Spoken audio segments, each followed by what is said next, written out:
আলাইকুম নবম দশম শ্রেণীর শিক্ষার্থীরা, আশা করি ভালো আছো। আজ আমরা শিখব বাংলাদেশের ইতিহাস ও বিশ্ব সভ্যতা বইয়ের অষ্টম অধ্যায়ে ইউরোপীয়দের আগমন।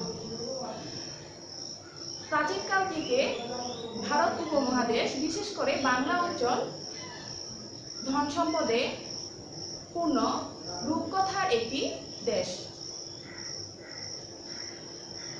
মানুষের জীবনযাপনের জন্য যা কিছুই প্রয়োজন ছিল সবই এখানে পাওয়া যেত। এই জন্যই বিভিন্ন দেশের বণিকগণ এ দেশে আসে ব্যবসা বাণিজ্য করতে। এর ধারাবাহিকতায় ইংরেজরা এ দেশে তাদের ব্যবসা বাণিজ্য কার্যক্রম পরিচালনা করতে আসে। তারা এখানে ইস্ট ইন্ডিয়া কোম্পানি প্রতিষ্ঠা করে। আজ আমরা শিখব কিভাবে ইংরেজরা এদেশে তাদের ব্যবসা বাণিজ্য পরিচালনা করার পাশাপাশি এদেশে শাসন ক্ষমতা নিজের হাতে তুলে নেয়। তো আসো, ইউরোপীয়দের মধ্যে প্রথমে আসে পর্তুগিজ।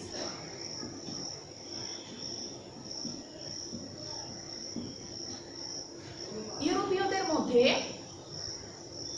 পর্তুগিজরাই এই ভারত উপমহাদেশে সর্বপ্রথম ব্যবসা বাণিজ্য করতে আসে। পর্তুগিজদের মধ্যে যে দুঃসাহসী নাবিক সমুদ্রপথে এই ভারত উপমহাদেশে আসার পথ আবিষ্কার করে তিনি হলেন Vasco da Gama.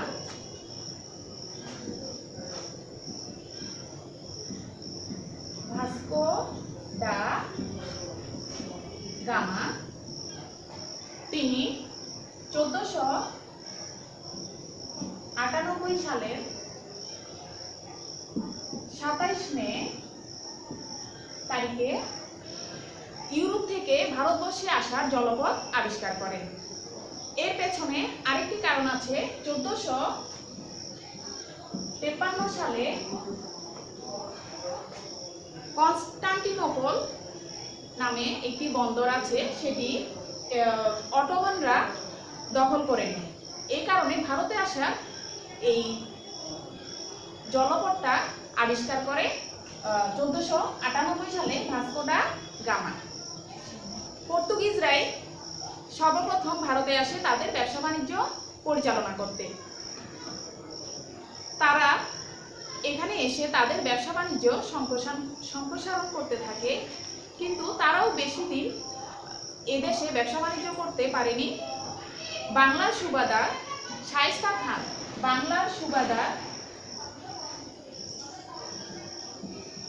Shaista Khan তাদের এদেশ থেকে বিতাড়িত করেন। এরপর আসো ওলন্দাজ।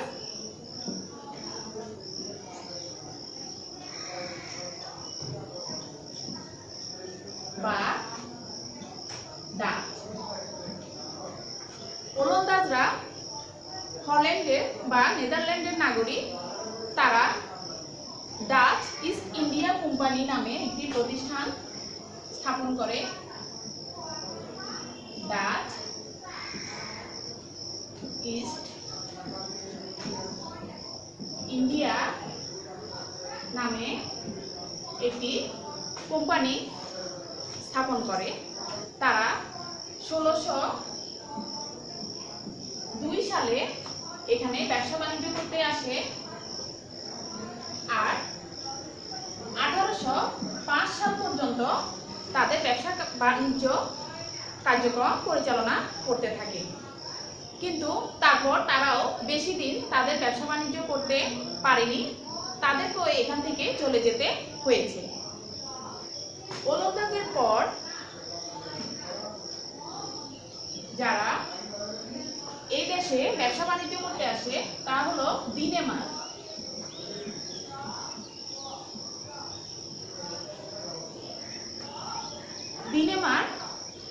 ডেনমার্করা ডেনমার্কের অধিবাসী। তারা ড্যানিশ ইস্ট ইন্ডিয়া কোম্পানি নামে একটি প্রতিষ্ঠান স্থাপন করে। Danish east India. তারা 1620 সালে এই উপমহাদেশে আসে ব্যবসা বাণিজ্য করতে। আর 1845 সাল পর্যন্ত এখানে ব্যবসা বাণিজ্য বিস্তার করতে থাকে। কিন্তু পরবর্তীতে তারাও এই দেশে বেশি দিন ব্যবসা বাণিজ্য করতে পারেনি, তাদেরকেও এখান থেকে চলে যেতে হয়েছে। তারা তাদের বাণিজ্য কুঠিগুলো ইংরেজদের কাছে বিক্রি করে দিয়ে চলে যায়। আমরা পর্তুগিজ, ওলন্দাজ, ডেনমার্ক এই 3 বণিক গোষ্ঠীর কথা জানলাম। এরপর আমরা জানবো আরো 2টি বণিক গোষ্ঠীর কথা, যাদের মধ্যে ইংরেজরাই সবচেয়ে প্রভাবশালী বণিক গোষ্ঠী ছিল।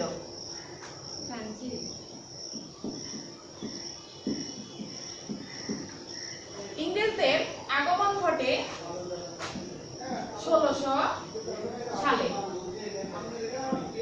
ব্রিটেনের রানী এলিজাবেথের কাছ থেকে 15 বছরের জন্য একটি বাণিজ্য চুক্তি তারা অনুমোদন করে নেয়। 1615 সালে স্যার টমাস লো সম্রাট জাহাঙ্গীরের দরবারে উপস্থিত হন ব্যবসা বাণিজ্যের ক্ষেত্রে নানা সুবিধা পাওয়ার জন্য। আরেকটা বিষয় আমাদের জানা দরকার, সেটা হলো কলকাতা নগরী কিভাবে গড়ে উঠে সেটা আমাদের জানতে হবে। 1690 সালে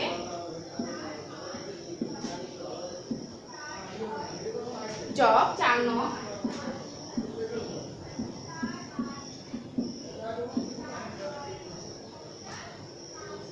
মাত্র 1200 টাকার বিনিময়ে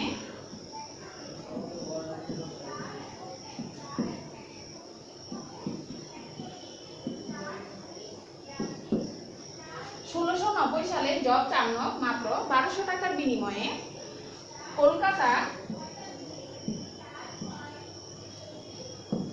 সুতান্তি ও গোবিন্দপুর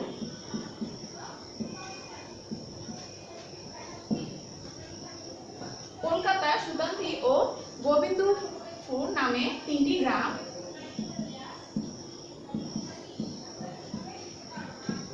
কিনে নেন। এরপর 1700 সালে কলকাতা সুতান্তি ও গোবিন্দপুর এই 3টি গ্রাম মিলে কলকাতা নগরী গঠিত হয়। তাহলে আমরা জানতে পারলাম কলকাতা নগরীটা 1700 সালে গঠিত হয়। এরপর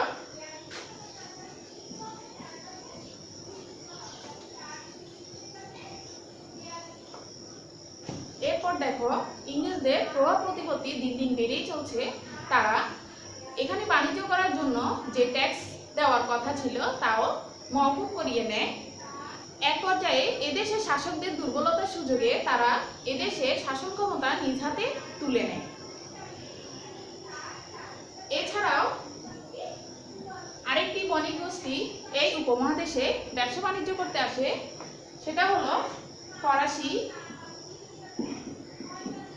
ইস্ট ইন্ডিয়া কোম্পানি।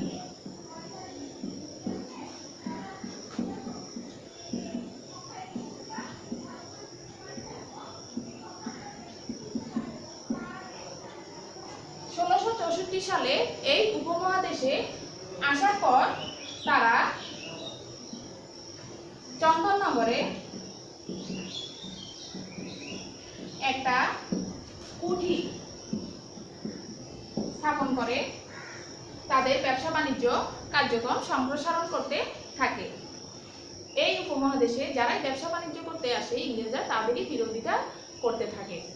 ইংরেজরা এখানে একক আধিপত্য বিস্তার করতে চায়, এই কারণেই তারা ফরাসিদেরও বাধা হয়ে দাঁড়ায়। আমরা আরেকটা কথা জানি, 1757 সালে যে পলাশীর যুদ্ধ হয়েছিল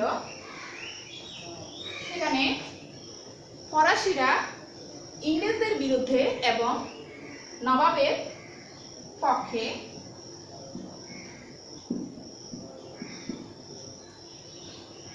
যুদ্ধে যোগদান করে, কিন্তু এক পর্যায়ে ইংরেজরা জয়ী হয় আর নবাবের পরাজয় ঘটে। এর পরিপ্রেক্ষিতে ফরাসিরা তো এখানে কোনো মতেই থাকতে পারবে না, তারা ফরাসিদেরকে এখান থেকে চলে যেতে বাধ্য করে। আমরা দেখলাম পর্তুগিজরা এদেশে আগমনের যাত্রা শুরু করে, মাঝখানে ইংরেজরা এসে তাদের ক্ষমতা দখল করে নেয়। পরবর্তীতে তারা আমাদের শাসন ক্ষমতাও নিজ হাতে তুলে নেয় এবং দেশের রাজনৈতিক, ধর্মীয়, সাংস্কৃতিক এই সকল ক্ষেত্রে তারা হস্তক্ষেপ করতে থাকে। এই হলো ভারত উপমহাদেশে ইউরোপীয়দের আগমনের পর্যায়। পরবর্তীতে আমি অন্য কোনো টপিকস নিয়ে আলোচনা করব। সে পর্যন্ত সবাই ভালো থেকো। ধন্যবাদ সবাইকে।